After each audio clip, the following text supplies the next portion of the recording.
ગામના પ્રથમ નાગરિક સરપંચશ્રી, એસએમસી અધ્યક્ષ પરેશભાઈ, ઉપસરપંચશ્રી હરેશભાઈ, આપણા આગેવાન એવા ગોરધન બાપા, આપણા ગામની અંદર જે સરસ મજાનું ટ્રસ્ટ બનેલ છે અને એ ટ્રસ્ટ દ્વારા ગામનો જે વિકાસ થઈ રહ્યો છે એવા ટ્રસ્ટ જે માતૃભૂમિ સેવા ચેરિટેબલ ટ્રસ્ટ પ્રમુખશ્રી અને ઉપપ્રમુખશ્રી તથા ગ્રામ પંચાયતના તમામ સદસ્યશ્રીઓ, આંગણવાડી વર્કર બહેનો, આશા વર્કર બહેનો, અમારા એસએમસીના કમિટી સભ્યો, એમાં અમારા શિક્ષણવિદમાં છે સુધીરભાઈ છે, લાલજીભાઈ છે, તમામ એસએમસી સભ્યો, ગામના આપણો રામજી મંદિરનું જે કાંઈ મંડળ છે એમના તમામ યુવાનો, તમામ સમાજના આગેવાનશ્રીઓ, માતાઓ અને રાજકીય કે સામાજિક રીતે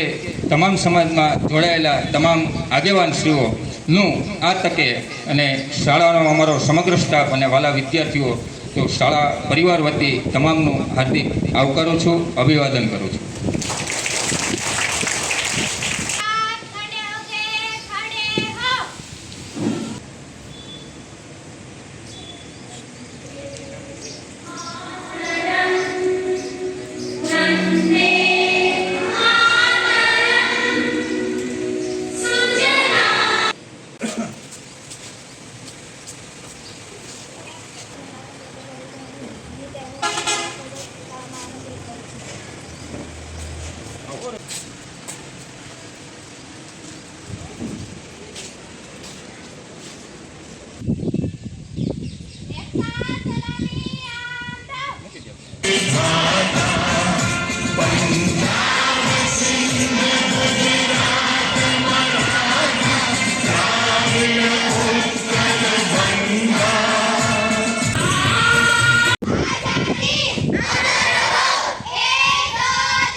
આ એકતાનું પ્રતીક છે.